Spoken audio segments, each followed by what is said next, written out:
नमस्कार, India news देख रहे हैं आप और मैं हूं आपके साथ सचिन दुबे। अब आपको दिखाते हैं ग्राउंड जीरो से रिपोर्ट। राष्ट्रीय किसान मजदूर महासंघ के राष्ट्रीय अध्यक्ष शिव कुमार कक्का आज खंडवा आए हैं। उनसे जानते हैं कि क्या आपका मकसद है। देखिए, एक सामान्य दौड़ा है मेरा, ये कार्यक्रम है संगठनात्मक गतिविधियों को प्रभावी बनाना, संगठन को मजबूत करना। और आंदोलन जीतने के बाद कार्यकर्ताओं के मन में ये भाव था कि एक बार हर जिले में आपको मुझे जाना चाहिए। उसी तहत मैं कार्यक्रम 4-5 जिले से आ रहा हूँ, आगे हरदा जाना है। 3 कानून के बाद अब एमएसपी। देखिए, एमएसपी की बहुत बड़ी लड़ाई है और इसको भारत के सारे किसानों को मिलकर लड़ना पड़ेगी, जिसकी हम लोगों ने ब्लूप्रिंट तैयार किया है, कार्य योजना बना रहे हैं। और ये आंदोलन जो होगा एमएसपी का, अगर सरकार इसको समय सीमा में पूरा नहीं करती है या कमेटी के द्वारा हमारी बात को नहीं मानती है, ये आंदोलन राष्ट्रव्यापी सभी राज्यों की बराबर की हिस्सेदारी के साथ होगा। तरीका क्या होगा? तरीका हमारा हमेशा गांधीवादी रहा है और गांधीवादी होगा। गांधी की बात की आपने, इन दिनों गांधी और गोडसे चर्चाओं में है। देखिए, देश का दुर्भाग्य है कि इतने वर्षों तक गोडसे की कोई चर्चा नहीं हुई है और अभी 4-5 सालों से गोडसे को महिमा मंडित किया जा रहा है। तो ये एक षड्यंत्र है, ये एक कार्यक्रम है। अब ऐसा लगने लगा है कि ये गोडसेवाद जो देश में चल रहा है, तो जो गोडसे के साथ होंगे वो हो सकते हैं, वो शर्मनाक है, लज्जाजनक है। वैभवशाली देश है, इसमें हिंसा की कोई जगह हो नहीं सकती। और जो हिंसा की पक्षधर है वो उनको विचार करना पड़ेगा। मैं इस गोडसेवाद के दौर में गांधी के साथ। प्याज की स्थिति को देख करके किसान परेशान हैं, वहीं दूसरी तरफ मंडी प्रशासन के अपने तर्क हैं, व्यापारियों के अपने तर्क हैं। इस समय मेरे साथ मौजूद हैं प्याज मंडी के प्रभारी दास जी, जिनसे हम बात करेंगे कि आखिर क्या वजह है जिस कारण से प्याज की ऐसी स्थिति, प्याज के भाव की ऐसी स्थिति बन रही है। जी बताइए, क्या वजह क्या है कि इतना कम भाव यहाँ पे मिल रहा है? देखिए, अनुमान जिस साल जो भाव ऊंचे जाते हैं, जैसे विगत 2 वर्षों से ये स्थिति बनी थी, 60 रुपये 70 रुपये प्रति किलो तक अनुमान गया है। उसके पीछे का जो हमने जानने का प्रयास किया, उसके पीछे सबसे बड़ी वजह एक उसमें निकल के आई थी, जो व्यापारी से हम चर्चा करते थे। उसमें वजह ये थी कि जिस वर्ष नासिक का प्याज खराब हो जाता है, नासिक जो महाराष्ट्र का एक शहर है, उसमें जहाँ पर प्याज का उत्पादन में कहीं कमी आती है तो उसका सीधा असर भाव को देखने को मिलता है। क्योंकि ऐसा व्यापारी के अनुसार बताते हैं कि प्याज नासिक में इतना प्याज होता है कि पूरे भारतवर्ष को प्याज सप्लाई कर दे। तो ये एक मुख्य तौर पे एक ये बहुत बड़ा कारण रहता है। और अनुमान आज की, अब अगर अपनी वर्तमान भाव की बात की जाए तो अभी तकरीबन 400-500 रुपये प्रति क्विंटल से 2150 रुपये तक आज बिका है प्याज के भाव। एक और यहाँ पे जानकारी हमको देखने को मिली कि कई किसान लागत या यहाँ तक कि भाड़ा भी नहीं निकल पाने के कारण प्याज मंडी में छोड़ करके जा रहे हैं। पिछले दिनों हमने कई ऐसी स्थितियाँ देखी, अभी तक ऐसी स्थितियाँ दिखाई दे रही है। तो इतनी कम जिसमें 1 रुपये या 2 रुपये किलो भाव मिल पाता है, उसकी क्या वजह, ऐसी क्या स्थिति बन रही है? देखिए, वो जो क्वालिटी उसमें बहुत अधिक तक निर्भर रहता है। जो अच्छी क्वालिटी है वो 2100-2200 रुपये तक भी जा रहा है, लेकिन कुछ क्वालिटी ऐसी है वो बिल्कुल छोटे टाइप की है, वो टिक भी नहीं सकता है, क्योंकि वो लोकल मार्केट में तो उसकी खपत है नहीं। निश्चित तौर पे ये आपका जोधपुर, जयपुर, दिल्ली और उधर के साथ पंजाब, हरियाणा माल जाता है। तो कई बार क्या होता है, वो माल उनका गाड़ी में भी नहीं टिक पाए, ऐसी परिस्थिति रहती है। तो इस परिस्थिति में कई बार ये चीज़ें निकल के आती है सामने। विधानसभा में खड़े हुए हैं या बोरीबंद क्षेत्र में ओपन कैंप है, जहाँ पर किसानों की धान तुलाई होती है। हमारे साथ यहाँ पर कुछ किसान मौजूद है जो काफी परेशान है। हम उनसे जानना चाहेंगे कि उनकी परेशानी क्या है। जी बताएं। किसान बहुत ज़्यादा परेशान है। पीछे कम बारिश के कारण वैसे ही किसान परेशान थे और बहुत बड़ी मेहनत करके जो धान उत्पादन किया है, और अब धान उत्पादन करने के बाद में जब वो खरीदी कैंप में जा रहा है तो वहाँ भी सर्वेयर जो है वो चेक करके और धान तुलवाते हैं। वहाँ से जब धान ओपन कैंप में उठ के यहाँ आ रही तो यहाँ फिर एक और सर्वेयर है, वो एक बोरी चेक करके ये बोलता है पूरे ट्रक की धान रिजेक्ट है। उसमें ढेर सारे सैकड़ों की तादाद में किसान परेशान हो रहे हैं, जिसके कारण उनका पैसा नहीं आ रहा। इस तरीके से जो भ्रष्टाचार की पराकाष्ठा है ये बहुत ज़्यादा दूरगामी परिणाम देगी और किसान बहुत आक्रोशित है। आइए हमारे साथ और भी किसान मौजूद है, हम उनसे जानना चाहेंगे कि कितने के धानें रिजेक्ट कर दी गई है। जी लगभग 17 ट्रक धान रिजेक्ट हो गई है। और सबसे पहले तो केंद्र में जहाँ खरीदी होती है वहाँ पर धान चेक होती है, वहाँ से पास होती है, उसके बाद ही धान तुल पाती है।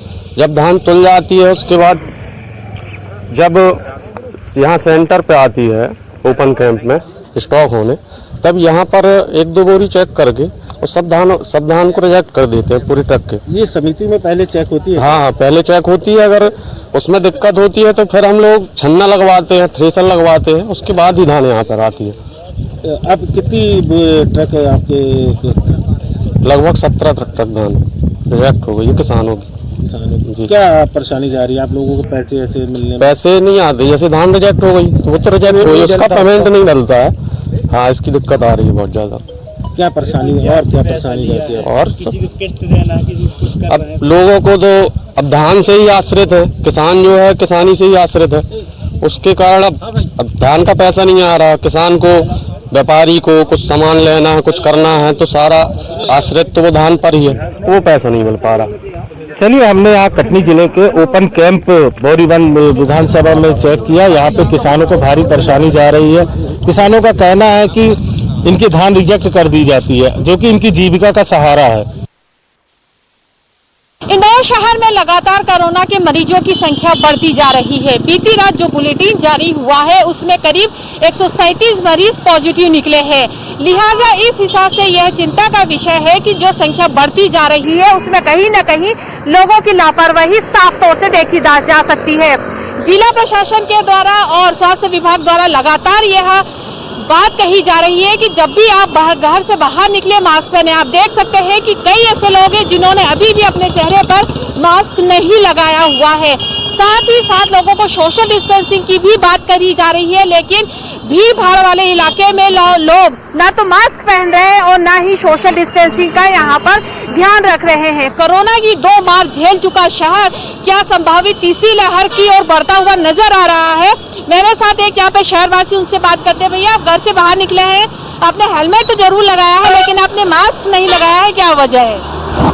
मास्क लगाने से मैडम तकलीफ होती है हेलमेट के अंदर। मास्क डिक्की में 2 रखे हैं मैंने, जैसे ही हेलमेट निकालूंगा मास्क लगाऊंगा। लेकिन भाई साहब, जरूरी भी है आपकी सुरक्षा के लिए, परिवार की सुरक्षा के लिए बहुत लगाऊंगा, अभी हाल से लगाऊंगा मैं। एक जागरूक नागरिक होने के नाते इन्होंने अपना मानी ये गलती की है, इन्होंने मास्क नहीं लगाया लेकिन कहा है कि अब ये मास्क जरूर लगाएंगे। जैसा कि हमने आपको दिखाया है कि इंदौर में लगातार जो कोरोना के मरीज बढ़ते जा रहे हैं, उसके लिए जरूरी है कि आम लोग अब जो है वो मास्क पहने, सोशल डिस्टेंसिंग का ध्यान रखें, सैनिटाइजर का उपयोग करें। साथ ही साथ सरकार द्वारा जो कोरोना की गाइडलाइन जारी की है उसका पालन करें, तभी कोरोना के मार से बचा जा सकता है। 222 केस 24 घंटे के भीतर, ये ओमिक्रॉन की दस्तक है रायपुर में। और छत्तीसगढ़ में 269 केसों से बढ़कर 700 केस। तो कह सकते हैं कि ओमिक्रॉन अब पूरी तरह से छत्तीसगढ़ में आ चुका है। डरिए, डरना जरूरी है, क्योंकि मास्क नहीं पहनेंगे तो ओमिक्रॉन आपको अपनी चपेट में ले लेगा। देख सकते हैं किस तरीके से लोगों के चेहरे पे मास्क नहीं है, जबकि यहाँ पर मास्क पहनना जरूरी है। मास्क बगैर पहने, सोशल डिस्टेंसिंग का पालन किए बगैर आप कहीं ना कहीं लोगों से यहाँ पर अपील करते नजर आते हैं कि कोरोना गया नहीं है, मास्क लगाए। तो यहाँ पर हम आमोद सिन्हा जी से बात करेंगे। आमोद जी, केसेस बढ़ते जा रहे हैं, लोग लापरवाह हो रहे हैं, इसी कारण तो सचेत कर रहे हैं लोगों को कि कोरोना जो है बड़े छोटे को नहीं देखता है, सबके लिए बराबर है। कोरोना माने दुश्मन का नंबर 1 है, दुश्मन नंबर 1 है। ये कोरोना के चपेट में हर कोई आ जाता है। इसका सुरक्षा 1-2 रुपए के यदि मास्क पहनेंगे आप तो आपको सुरक्षा मिल जाएगी। बिल्कुल, जिस तरीके से इन्होंने बताया कि 1-2 रुपए के मास्क पहनकर आप अपनी जिंदगी को बचा सकते हैं। इस समय हम रायपुर के जय स्तंभ चौक पर हैं। जिस तरीके से देख रहे हैं, रायपुर का सबसे व्यस्ततम चौक है और यहाँ पर अधिकांश लोगों के चेहरे पर आपको मास्क नहीं दिखेगा। लोग यहाँ लापरवाह बेपरवाह है और केसेस पर दिन प्रतिदिन बढ़ते जा रहे हैं। उसके बावजूद लोगों के चेहरे पर मास्क नजर नहीं आ रहा। जिस तरीके से यहाँ पर लोग बेपरवाह होकर मास्क विहीन घूम रहे हैं, तो कहीं ना कहीं कोरोना के खतरे को और अपनी जिंदगी को खुद खतरे में डाल रहे हैं। कोरोना के खतरे से बचना है तो आपको मास्क लगाना पड़ेगा, अन्यथा आप ओमिक्रॉन की चपेट में आ जाएंगे। देश में कोरोना बढ़ रहा है, मध्य प्रदेश में कोरोना बढ़ रहा है, पड़ोसी जिले शहडोल में कोरोना बढ़ रहा है। 2 दिनों में 22 मामले। अब हम आपको बताते हैं कि किस तरीके से कोरोना की गाइडलाइन का उल्लंघन है। मेरे कैमरा मैन से दिखाएं, बिल्कुल ये जनप्रतिनिधि है, इधर दिखाइए किस तरीके से लोग झुंड लगा करके, चाहे वो मीडिया कर्मी हो जो मोबाइल से शूट कर रहे हो या चाहे जो बारिश दे रहे हो, जो लोग बात कर रहे हो, किसी के चेहरे में मास्क नहीं। इधर देखिए हमारे विधायक जी स्वयं मौजूद है। विधायक जी क्या अपील करेंगे आम जनता से कोरोना को लेकर? कोरोना की गाइडलाइन को लेकर के अपील करूंगा, गाइडलाइन का सबको पालन करना चाहिए। क्या कार्यक्रम है यहाँ पर, कितनी गाइडलाइन का पालन? देखो क्या होता है, मास्क लोग लगाए हैं, जब बात करते, जैसे मैं अभी लगाया था, अभी बात कर रहा हूँ तो निकाल दिया। इसके पहले भी लोग बात नहीं कर, मास्क नहीं लगाए, बहुत सारे लोग। हमारी अपील है सबसे, सब मास्क लगाए ना। अभी थोड़ी देर पहले आप भी नहीं लगाए थे। देखिए बिल्कुल, जब भी जनप्रतिनिधियों से इस पर सवाल करिए कि आप स्वयं मास्क क्यों नहीं लगाते, तो उल्टा मीडिया पर आरोप। जबकि आमतौर पर देखा जाता है कि आप किसी तरह के आयोजनों में कोरोना का उल्लंघन हो रहा है और जहीं से जो है वो कोरोना जो है वो आगे बढ़ रहा है। कोरोना की तीसरी लहर लगातार देश प्रदेश में अपना कहर बरपा रही है और लोगों को जागरूकता के लिए प्रेरित भी कर रही है कि हमें बचाव करना है, सावधानी बरतना है। लेकिन हम देख रहे हैं कि किस तरह से बालाघाट के ये काली पुतली एरिया, जो बस स्टैंड के आसपास का एरिया है, जहाँ पर काफ़ी भीड़ भाड़ है, चौपाटी लगी है, चाय की दुकानें हैं, बहुत सारे ऐसा गैरेजें हैं, तमाम जगह है जहाँ पर लोगों की बहुत ज़्यादा आवाज़ आई है। हम देख रहे हैं कि लोग किस तरह से यहाँ पर रह रहे हैं और क्या उनकी स्थिति है, तो आप हम समझ सकते हैं कि ये कहीं ना कहीं लोगों में अन जागरूकता की कमी है। अधिकांश लोगों ने अभी भी मास्क नहीं लगाया, तो हम कह सकते हैं कि लोग सावधानी बरत नहीं रहे हैं। क्योंकि बालाघाट में भी 4 ऐसे मरीज सामने आए हैं जो कोरोना पॉजिटिव है और ये बालाघाट जिले की आंकड़ा आज की स्थिति में 4 है। हमारे साथ यहाँ मास्क के पहने हुए कुछ लोग हैं हमारे साथ, हम इन्हीं से जानना चाहेंगे भैया मास्क को लेकर क्या कहेंगे सर? मास्क तो लगाना चाहिए, जागरूकता जरूरी है।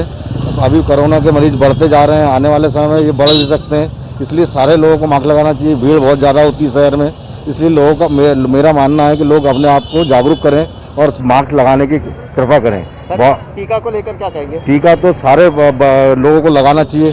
टीके तो बिल्कुल किसी के घर में नहीं छूटना चाहिए, बहुत आने वाला समय बहुत तकलीफ देगा और मैं चाहता हूं कि वो जागरूक होकर अपने अपने घरों में जो बचे कुचे लोग हैं उनको भी टीका लगाएं। मास्क अनिवार्य है? मास्क बिल्कुल अनिवार्य है। तो ये है हमारे साथ में जो तो एक सरपंच प्रतिनिधि भी है और यहाँ शहर मुख्यालय आए हुए हैं। इन्होंने कहा मास्क अनिवार्य है, मास्क का उपयोग करें हम और सावधानी बरतें ताकि कोरोना से हम अपने आप को, अपने जिले को बचा सकें। में कोरोना की तीसरी आहट शुरू हो चुकी है। बीते 4 दिनों में देखें तो 3 कोरोना पॉजिटिव मरीज जो हैं सामने आए हैं। उसके बाद भी लोगों में बिल्कुल भी जागरूकता नहीं है, एक तरह से कहीं लापरवाही है पूरी तरह से। ये राजगढ़ जिला मुख्यालय का मेन बस स्टैंड है। यहाँ आप देखेंगे तो कोई भी एक भी व्यक्ति ऐसा नहीं है जो कोरोना के प्रति जागृत हो। मास्क क्यों नहीं लगाया दादा? जी मास्क तो अभी लगाए रखे था वो गाड़ी में। पता है वापिस कोरोना की आहट शुरू हो गई है। हाँ चलने लगी है सर वापस। आप गलती भूल नहीं करेंगे, लगा लेंगे। गलती हो गई है, गलती भूल नहीं करेंगे। दादा आपका मास्क कहाँ, मास्क क्यों नहीं पहने? अरे मास्क ही रखे जेब में। 1 मिनट। इधर पता है आपको कोरोना की हाँ चल रहा हो गई है जिले में? अरे अभी रखा था जेब में। चलिए पहन लेंगे, अभी मेरे पास ही है, रह गया उनके पास। बाकी यात्री बस देखेंगे, बसों में भी जो लोग बैठे हुए हैं। भैया मास्क लगाने से क्या फायदे हैं? आपने मास्क लगा रखा है, मास्क लगा, क्या फायदे हैं मास्क लगाने से? आपने मास्क लगा रखा है, हाँ, इसके क्या फायदा है? लोग मास्क बिना मास्क के घूमते हैं। क्या संदेश देना चाहेंगे हम कोरोना के प्रति जागरूक करने का? इससे कोरोना नहीं बढ़ेगा। अम्मा जी, कोरोना के बारे में जानते हैं कुछ? कान से भी नहीं सुना हो। महामारी जो कोरोना है, कान से नहीं सुना हो। आप बताइए थोड़ा।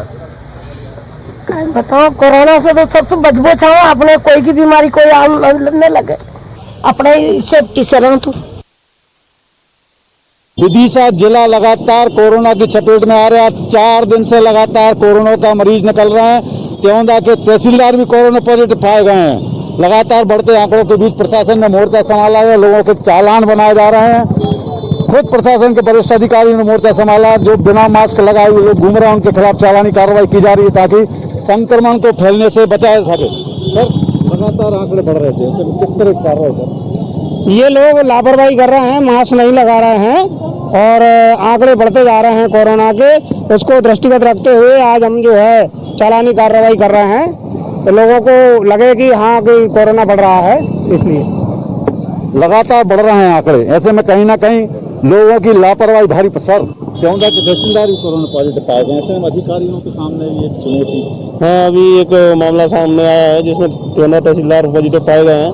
तो उसी को दृष्टिगत रखते हुए हम जो मास्क लगा के नहीं घूम रहे हैं उनको एहतियातन मास्क लगाने के लिए सलाह दे रहे हैं। और जो लोग नहीं मान रहे हैं उन पर चालानी कार्रवाई भी करें। जो लोग नहीं मान रहे हैं, लापरवाही बरत रहे हैं, प्रशासन उनके खिलाफ जुर्माने की कार्रवाई कर रहा है।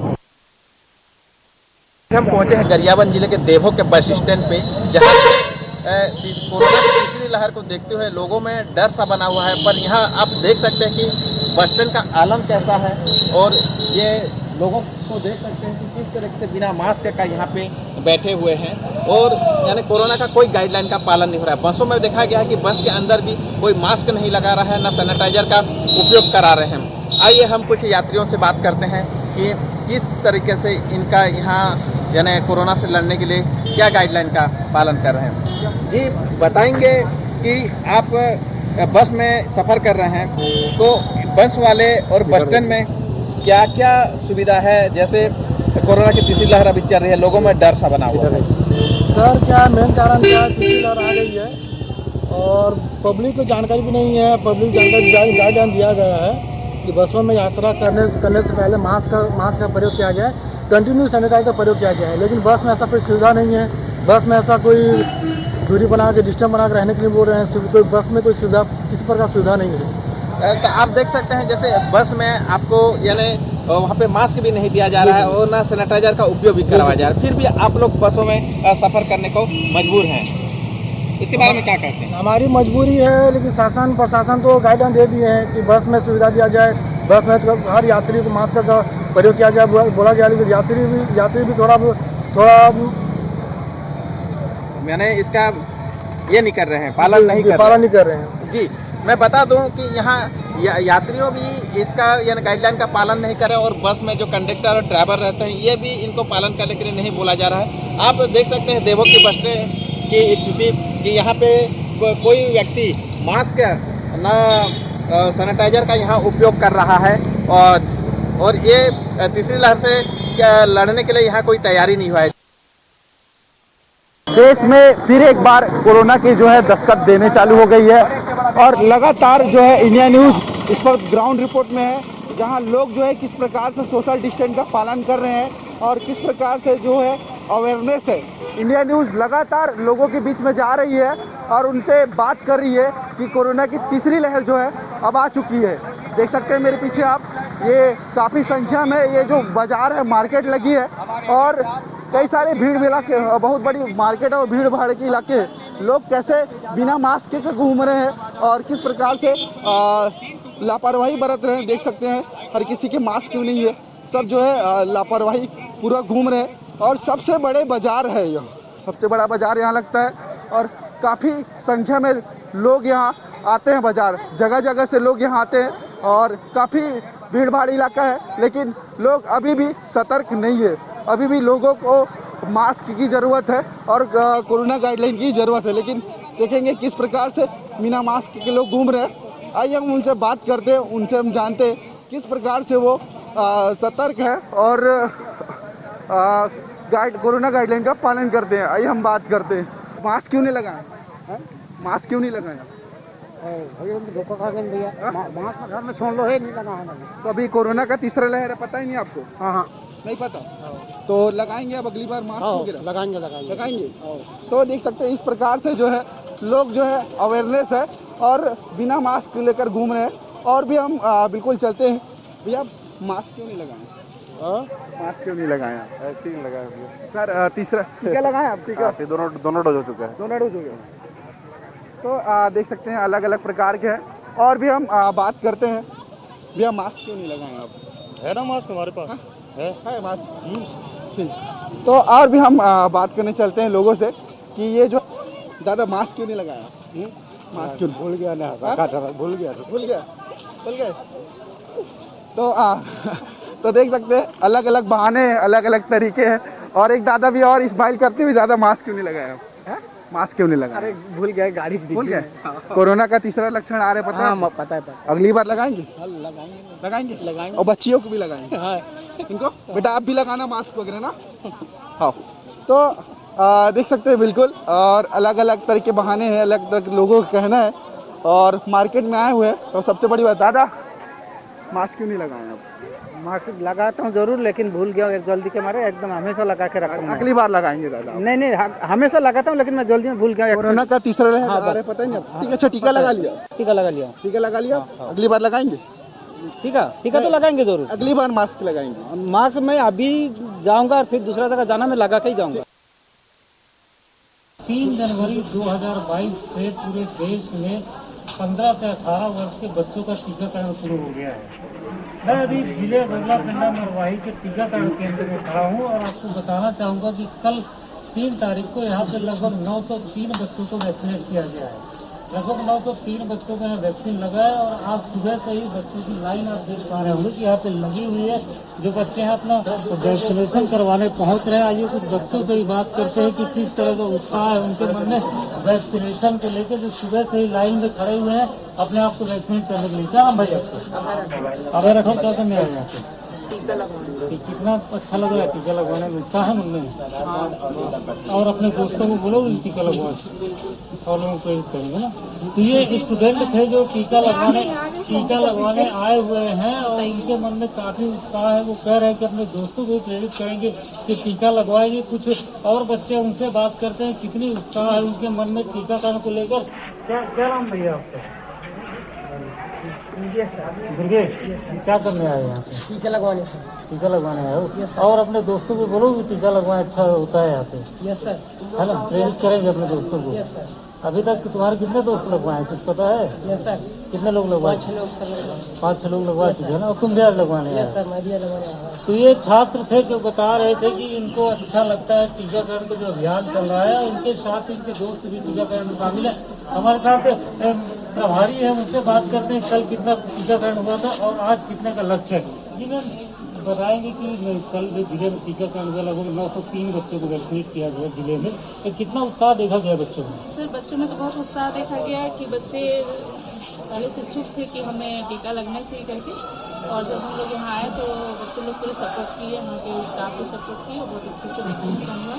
सर 226 बच्चे हमारे रह गए थे जो एब्सेंट थे, वहीं आज हम टारगेट बनाए गए हैं वैक्सीनेशन अच्छा चल रहा है, बच्चे उत्साह जी।